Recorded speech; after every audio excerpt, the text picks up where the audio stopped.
So welcome back to yet another video of बही खाता by Sonal. तो क्लास 11 में फर्स्ट चैप्टर अकाउंटेंसी और बीएसटी का हो चुका है, तो आज करते हैं हम फर्स्ट चैप्टर इकोनॉमिक्स। देखो क्लास 11 में तुम्हारे इकोनॉमिक्स में दो बुक्स होंगे, ठीक है, एक माइक्रो इकोनॉमिक्स और एक स्टैटिस्टिक्स। तो आज हम करेंगे chapter 1 from micro economics which is introduction to micro economics. और अगर बुक की बात है तो अकाउंटेंसी में टीएस गिरवाल या डीके गोयल, तो मैंने बोला ही हुआ है, नहीं बोला है तो अब बोल रही हूँ, ठीक है। और बिजनेस स्टडीज में पूनम गांधी का बुक ले लो, बहुत बेस्ट है। और इकोनॉमिक्स में संदीप गर्ग अच्छा है वो भी, ठीक है। तो फिर और एनसीईआरटी का भी हेल्प ले सकते हो, ठीक है।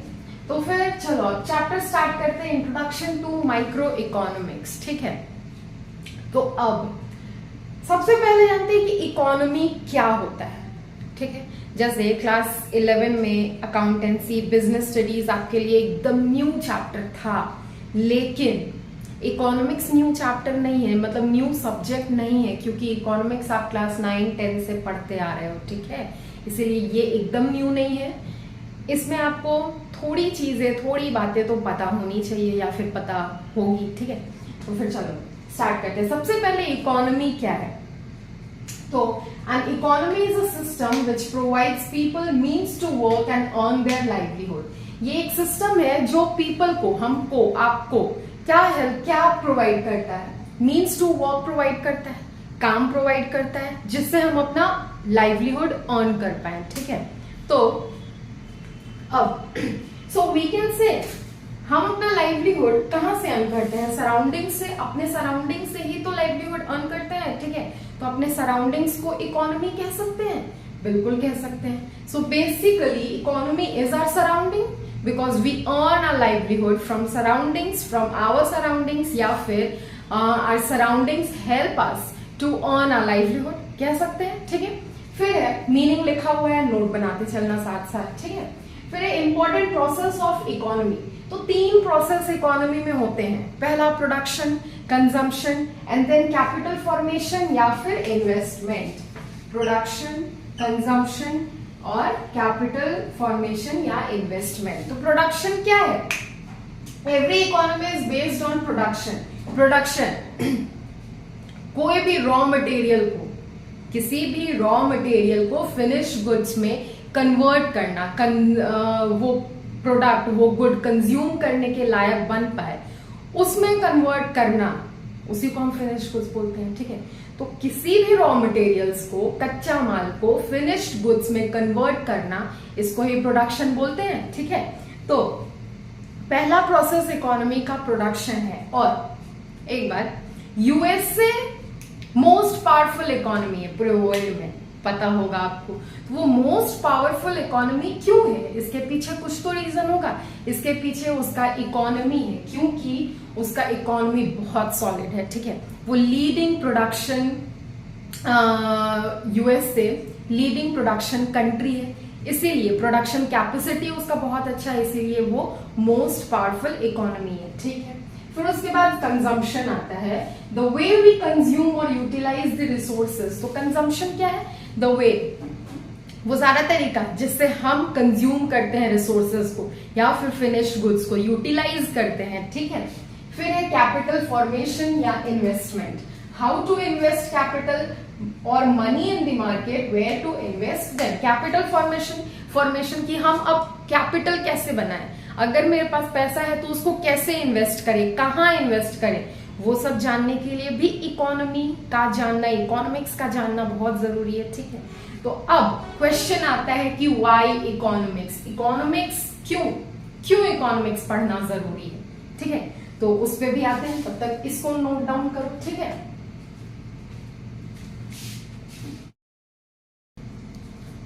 चलो तो नेक्स्ट है व्हाई इकोनॉमिक्स। इकोनॉमिक्स क्यों पढ़ना जरूरी है इकोनॉमिक्स, ठीक है। या फिर इकोनॉमिक्स क्या है? The reason behind this is because economics is the study of scarcity of resources and their alternative uses। Economics क्या है? It is the study of scarcity of resources and their alternative uses, ठीक है। मतलब resources कम है as compare to demand, और उन कम resources के भी अल्टरनेटिव यूजेस हैं, ठीक है, उनको हम अलग अलग तरह से यूज कर सकते हैं, ठीक है। तो अब स्कार्सिटी क्या है? Limitation of supply in relation to demand of a commodity. किसी भी कमोडिटी का जब सप्लाई लिमिटेड हो जाता है एज, या फिर कम हो जाता है as compare to its demand, तो उस केस को, उस सिचुएशन को ही स्कार्सिटी बोलते हैं, ठीक है। तो हम कह सकते हैं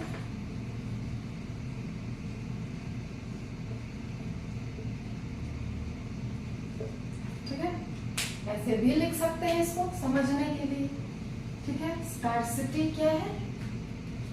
किसी भी कमोडिटी का जब सप्लाई लिमिटेड होता है या फिर कम होता है as compare to its demand, तो उस सिचुएशन को स्कार्सिटी ऑफ रिसोर्सेज बोलते हैं, ठीक है। नाउ नेक्स्ट है इकोनॉमिक प्रॉब्लम। इकोनॉमिक प्रॉब्लम, तो इकोनॉमिक प्रॉब्लम क्या है? It is a problem of choice involving satisfaction of unlimited human wants out of limited resources having alternative uses. It is a problem. ये किस चीज का problem है? Problem of choice है, problem of choice, ठीक है। Involving satisfaction of unlimited human wants out of limited resources having alternative uses. कि जो देखो हमारे या आपके ह्यूमन बींग्स के वांट्स तो कभी भी लिमिटेड नहीं होते हैं, बहुत अनलिमिटेड होते हैं वांट्स, ठीक है। हमको सब कुछ चाहिए होता है लाइफ में, ठीक है। और लेकिन रिसोर्सेज हमारे पास जो अवेलेबल होते हैं वो लिमिटेड होते हैं, और उन्हीं लिमिटेड रिसोर्सेज में हमको एक चॉइस करना पड़ता है कि क्या मेरे लिए अभी फिलहाल ज्यादा जरूरी है। उसी प्रॉब्लम ऑफ चॉइस को ही इकोनॉमिक प्रॉब्लम बोलते हैं, ठीक है। तो फॉर एग्जाम्पल इसको और अच्छे से समझते हैं, ठीक है। फॉर एग्जाम्पल ध्यान से सुनना। फॉर एग्जाम्पल आपने एक ट्रिप प्लान किया, ठीक है, अपने फ्रेंड्स के साथ या फिर सोलो ट्रिप, ठीक है। कोई भी प्लेसेस जस्ट इमेजिन कर लो, जो भी फेवरेट प्लेसेस है आपके, आपने अपने दिमाग में अज्यूम कर लो उस प्लेस का नाम, ठीक है। प्लेस का नाम मैंने ले लिया, ठीक है। तो आपको घर से मिला 10,000 तो कुछ नहीं होता है, चलो बच्चे हो आप, 10,000, ठीक है। 10,000 मिला, जो भी 5-6 दिन का ट्रिप है। अब इसी 10,000 में आपको ट्रैवल भी करना है, ठीक है, अकोमोडेट भी करना है, मतलब होटल्स का खर्चा भी इसी में से करना है, ठीक है। फूड का खर्चा भी यहीं से निकलेगा, शॉपिंग भी करना है अपने लिए तो यहीं से करना है, ठीक है। अगर फ्रेंड्स के साथ गए हो तो पार्टी भी करना होगा, तो पार्टी भी इन्हीं पैसे से करना है, ठीक है। अब आप कहीं बाहर जा रहे हो, घर वालों ने आपको लिस्ट थमाया है कि मेरे लिए ये चीज लेकर आना, तो आप तो अभी कमाते नहीं हो, ठीक है। तो आप किस पैसे से लेकर आओगे? इसी पैसे से लाना होगा। तो फिर गिफ्ट्स फॉर फैमिली, और एक स्लैश इसलिए भी क्योंकि फ्रेंड्स के लिए भी, जो फ्रेंड नहीं जा पाए उनके लिए भी आपको कुछ लाना होगा, ठीक है, जिनको घर से परमिशन नहीं मिला, ठीक है। फ्रेंड्स, आपको अपने लिए कुछ अच्छा पसंद आ गया वहां पे, तो अपने लिए तो शॉपिंग हो ही गया, ठीक है। तो एक्सेट्रा एक्सेट्रा एक्सेट्रा, मतलब उस 5-6 दिन में जितना भी खर्च होगा उसको, वो खर्च आपको इस 10,000 में से ही करना है, ठीक है। ट्रैवल भी करना है, होटल का खर्चा भी, खाने का भी, शॉपिंग भी, पार्टी भी, गिफ्ट्स फॉर फैमिली फ्रेंड्स भी, ठीक है। तो इस 10,000 में से ही आपको इतना सब कुछ करना है, तो 10,000 कहीं ना कहीं तो कम पड़ेगा, ठीक है, कहीं ना कहीं तो कम पड़ेगा, ठीक है। तो अब आपको चूज करना होगा कि कौन कौन सा आपके लिए सबसे ज्यादा जरूरी है। अब ट्रैवल करना है तो ट्रैवल, आने जाने का खर्चा तो जरूरी है ही, रहने के लिए होटल तो चाहिए होगा ही, खाना तो चाहिए होगा ही, ठीक है। तो ऐसे ही आप चूज करोगे कौन सबसे ज्यादा जरूरी है और कौन ऐसा चीज है जो हम नहीं भी कर सकते हैं तो फिर काम चलेगा। जैसे शॉपिंग फॉर फ्रेंड्स या फैमिली नहीं भी करोगे तो फिर चलेगा ना, क्या इतना लोड लेना, ठीक है।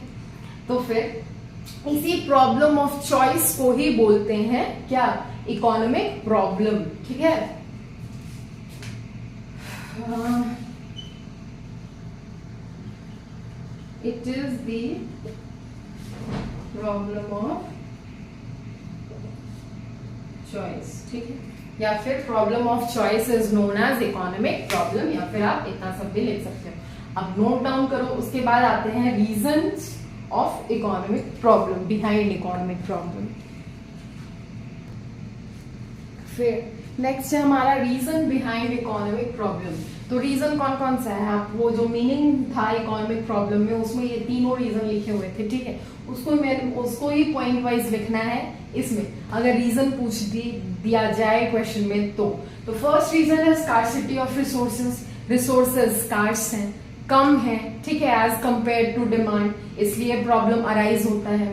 सेकेंड है अनलिमिटेड ह्यूमन वांट्स, जो एग्जांपल मैंने दिया था, ह्यूमन वांट्स बहुत सारे हैं, ठीक है, लिस्ट मैंने कितना 8-9 बनाया था, ठीक है, लेकिन उससे भी ज्यादा और भी ह्यूमन वांट्स हो सकता है उस पर्टिकुलर पर्सन का, ठीक है, जो 10,000 लेकर निकला है कि ट्रिपिंग करके आते हैं फ्रेंड्स के साथ, ठीक है, 10,000 उसके लिए, जो कि रिसोर्स कौन सा है 10,000, उसके लिए कहीं ना कहीं वो 10,000 कम पड़ेगा। क्यों? क्योंकि ह्यूमन वांट्स बहुत सारे होते हैं, अनलिमिटेड ह्यूमन वांट्स होते हैं, ठीक है, और स्कार्सिटी रिसोर्स लिमिटेड होते हैं, ठीक है।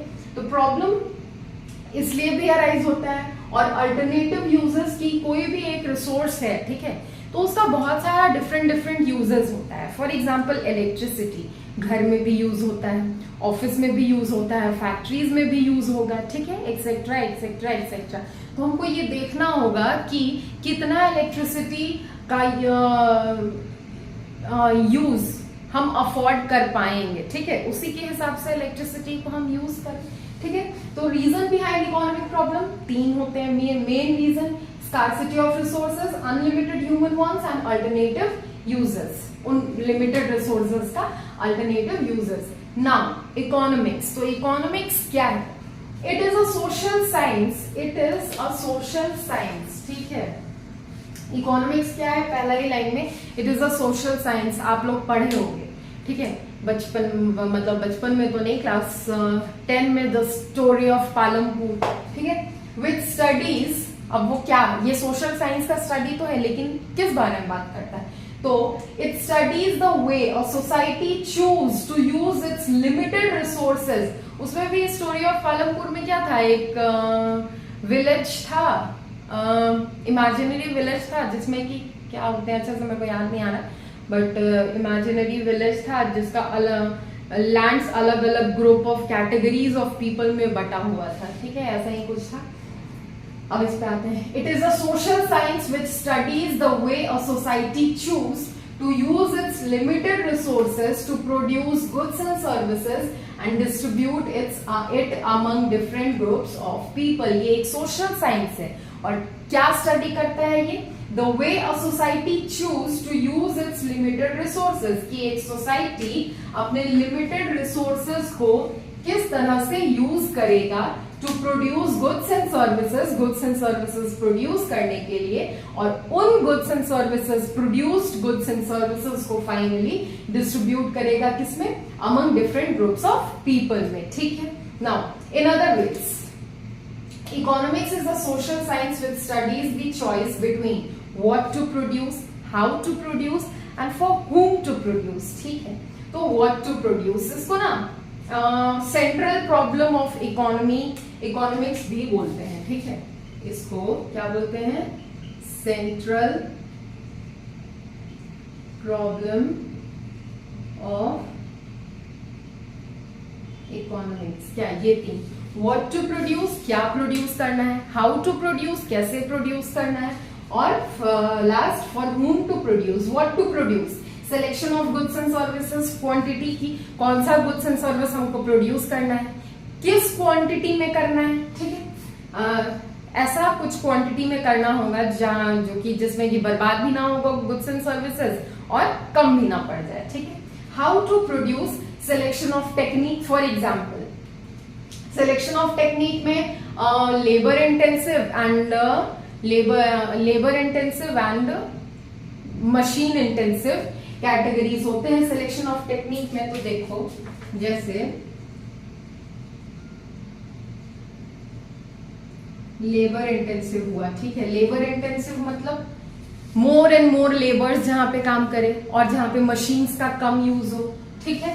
मोर एंड मोर लेबर्स और मशीन कम यूज हो। ना मशीन इंटेंसिव टेक्नोलॉजी में, मशीन इंटेंसिव टेक्नोलॉजीज में मशीन ज्यादा से ज्यादा यूज हो और लेबर कम यूज हो, ठीक है। तो लेबर इंटेंसिव में लेबर ज्यादा होंगे और मशीन कम, मशीन इंटेंसिव में मशीन ज्यादा होगा और लेबर कम, ठीक है।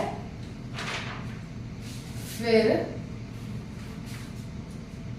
उसके बाद है फॉर whom टू प्रोड्यूस। तो कैटेगरीज भी चूज करना है कि किसके लिए प्रोड्यूस करना है। अगर क्लोथ प्रोड्यूस कर रहे हो आप, ठीक है, तो क्लोथ्स में तो बहुत सारे कैटेगरीज होते हैं, किसके लिए प्रोड्यूस कर रहे हो, बच्चों के लिए, लेडीज के लिए, या फिर ओल्ड एज ग्रुप पीपल के लिए, या फिर मेन के लिए, ठीक है। ऐसे भी कैटेगरीज होते हैं कि आप किसके लिए प्रोड्यूस करना चाहते हो वो सामान, ठीक है, वो गुड्स। अब